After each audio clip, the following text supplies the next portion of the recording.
नमस्कार। बिहार स्पेशल में मैं हूं सर्वमित्रा। लालू प्रसाद 13वीं बार राजद के अध्यक्ष चुने गए, राष्ट्रीय अध्यक्ष चुने गए, निर्विरोध चुने गए। जाहिर है उन्हें निर्विरोध ही चुना जाना था।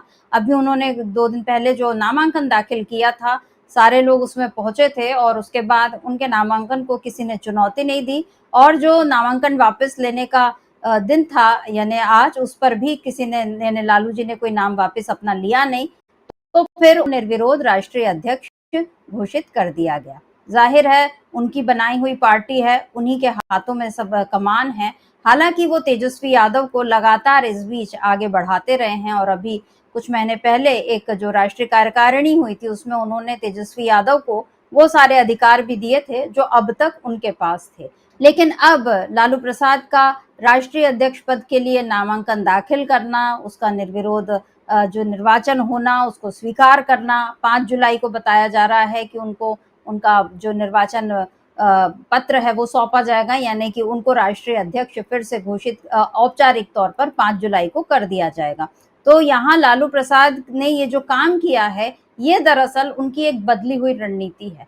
बढ़ती उम्र के साथ वो अपना बहुत सारा कार्यभार तेजस्वी यादव को दे चुके हैं, लेकिन जब पिछले चुनाव में उन्होंने ये देखा कि तेजस्वी यादव बहुत अच्छा काम कर रहे हैं और पोस्टर्स में भी फिर ये हुआ कि लालू प्रसाद का चेहरा और तेजस्वी का चेहरा, बल्कि तेजस्वी का चेहरा बार बार ज्यादा आने लगा और ऐसा लगा कि पूरा तेजस्वी ही उनके हाथ में कमान है और लालू जी के हाथ से कमान कहीं ना कहीं छूट रही है, कम हो रही है। एक शायद ऐसा संदेश गया जनता के बीच और उसका नुकसान ये हुआ कि आरजेडी को और कांग्रेस के साथ उसको मिलकर क्लियर मैंडेट नहीं मिला, यानी पूर्ण बहुमत नहीं मिल पाया और उसकी सरकार नहीं बन पाई। तो फिर अब लालू प्रसाद ये बात समझ चुके हैं कि अगर पार्टी को फिर से आगे बढ़ाना है तो उसमें तेजस्वी यादव का होना तो बहुत जरूरी है, लेकिन अभी उनका चेहरा ही आगे होना चाहिए।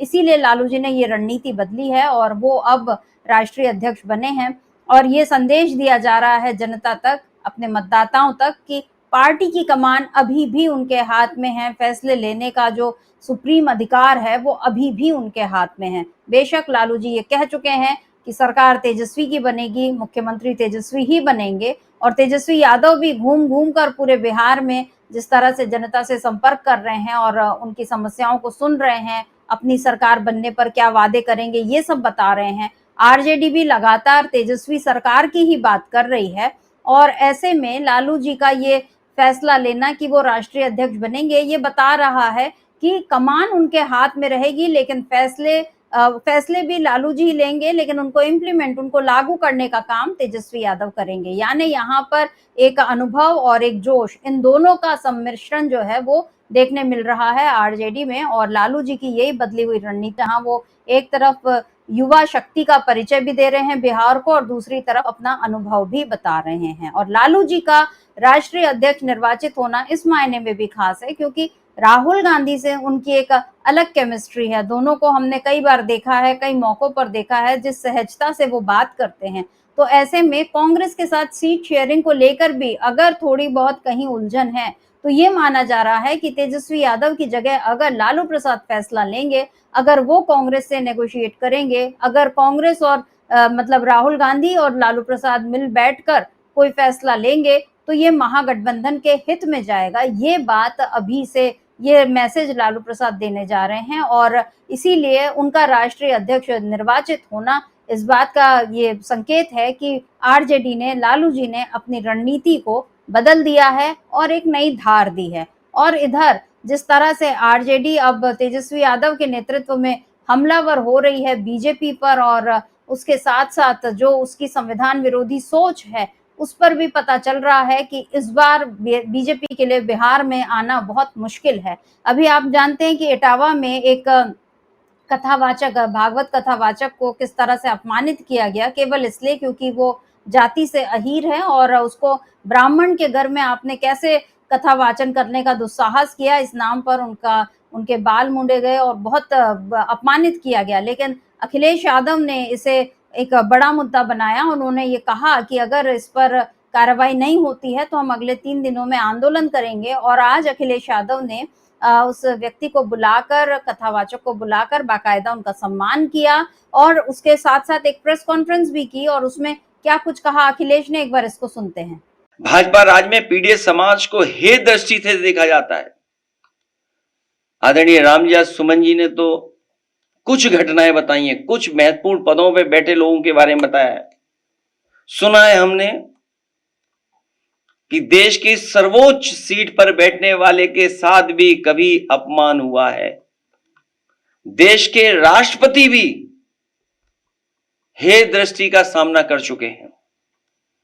सच तो यह है कि जैसे जैसे पीडीएस समाज में चेतना और जागरूकता बढ़ती जा रही है, वैसे वैसे पीडीएस समाज पर मनोवैज्ञानिक दबाव बनाने के लिए वर्चस्ववादी के पीडीएस समाज पर अत्याचार बढ़ते जा रहे हैं।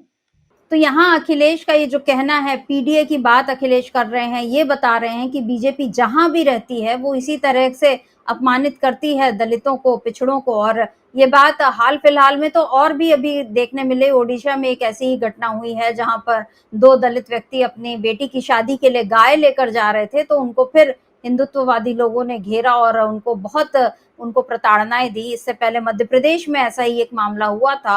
तो ये बीजेपी की जहां जहां भी सरकार है वहां पर दलितों, पिछड़ों के साथ इसी तरह का अत्याचार होता है। और इटावा वाले मामले में ये बात इसलिए है क्योंकि वहां पर एक यादव के साथ इस तरह से हुआ है और अखिलेश यादव ने इसको पीडीए का मुद्दा तो बनाया ही है। इधर बिहार में भी ये मुद्दा अब जोर पकड़ता हुआ दिख रहा है, क्योंकि तेजस्वी यादव और आरजेडी ने आज एक ट्वीट किया है जिसमें नाम कहीं नहीं लिखा, लेकिन जो मैसेज लिखा है उससे यही समझ में आ रहा है कि ये सीधे सीधे इटावा की घटना से संबंधित है और यहाँ पर संविधान का अपमान करने वालों को क्या चेतावनी दी है। देख लेते हैं एक बार इस ट्वीट को। तो यहाँ पर आरजेडी ने लिखा है, संविधान को नहीं मानने वाले आरएसएस बीजेपी समर्थक 2 कौड़ी के कुछ टुच्चे, लफंगे, अज्ञानी एवं अन्यायी चरित्र के धूर्त लोग कथा बकना, मंत्र बाचना अपना जन्मसिद्ध अधिकार समझते हैं, जो जन्म के आधार पर खुद को श्रेष्ठ समझते हैं, जो दूसरे इंसान से अधिक पवित्र अपने मूत्र को समझते हैं। ऐसे भिखमंगों को यह नहीं मालूम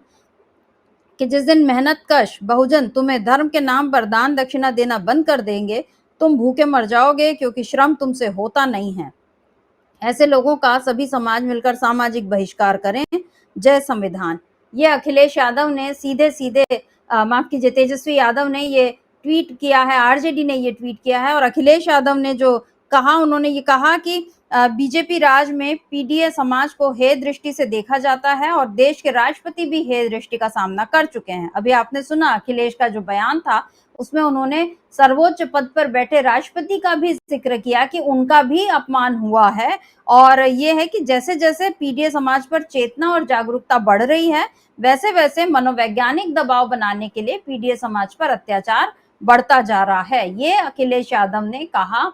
और अखिलेश यादव की ये जो बात है, इटावा की ये जो घटना है, इसका असर बिहार में भी पड़ता हुआ दिख रहा है। यूपी बिहार कोई बहुत दूर नहीं है, और अगर एक राज्य में इस तरह से यादवों का, पिछड़ों का अपमान हुआ है, तो जाहिर है वहां भी, यूपी में भी बीजेपी की सरकार है, एंड यहाँ पर एनडीए यानी बिहार में भी बीजेपी है, और ऐसे में ये मामला बिहार में भी गर्म हो रहा है और इसका बहुत बुरा नुकसान जो है बीजेपी को उठाना पड़ सकता है। और इधर तेजस्वी यादव ने भी अभी लगातार, वो अखबार में भी उन्होंने लेख लिखे, जाति जनगणना को जरूरी बताया। अभी उन्होंने एक और ट्वीट किया है जिसमें उन्होंने अपने लेख को साझा किया है और उसके बाद लोगों से उनकी राय मांगी है। और उसके साथ साथ क्या कुछ लिखा है तेजस्वी ने, एक बार इसको देखते हैं। तेजस्वी लिख रहे हैं, बिहार में आरक्षण का बढ़ना आर्थिक न्याय एवं विकास के मानचित्र को सुधारने के लिए अति आवश्यक है। हमारी आबादी के अनुपात में आरक्षण बढ़ाने तथा उसे संविधान की 9वीं अनुसूची में शामिल करने की मांग पर आरएसएस, बीजेपी, जेडीयू सहित एनडीए की तमाम पार्टियों की चुप्पी आपराधिक है। आरक्षण चोर बीजेपी, एनडीए समर्थित छद्म संगठनों एवं दलित पिछड़ा संविधान विरोधी एक खास विशैली मानसिकता द्वारा न्यायपालिका में आरक्षण को रोकने के हर संभव प्रयास किए जाते हैं। यहाँ पर तेजस्वी यादव ने अपना लिंक जो उसका लेख का, उसको साझा किया है और उसके साथ साथ ये भी कहा है कि आप इसको पढ़ें, अपनी राय दें। और उसके बाद उन्होंने बताया है कि कैसे बीजेपी और आरएसएस की सोच जो है वो आरक्षण को बढ़ने से रोक रही है।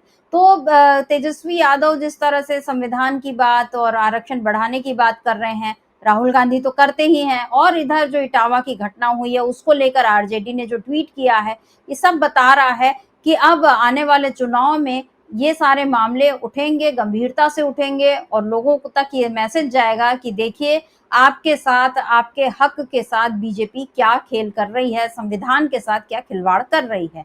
और जब बीजेपी को कमजोर किया जा रहा है तो इधर आरजेडी और महागठबंधन को मजबूती देने के लिए लालू जी अब फिर से राष्ट्रीय अध्यक्ष बने हैं आरजेडी के। अब देखना होगा कि उनके फिर से अध्यक्ष निर्वाचित होने से पार्टी में और लोगों में क्या संदेश जाता है। तेजस्वी यादव उनके साथ बेशक बने रहेंगे, लेकिन लालू जी के होने से एक भरोसा भी लोगों का जगेगा, ये ऐसा अभी लग रहा है। तो अभी के लिए बस इतना ही। नमस्कार, मैं सरगुन मित्रा।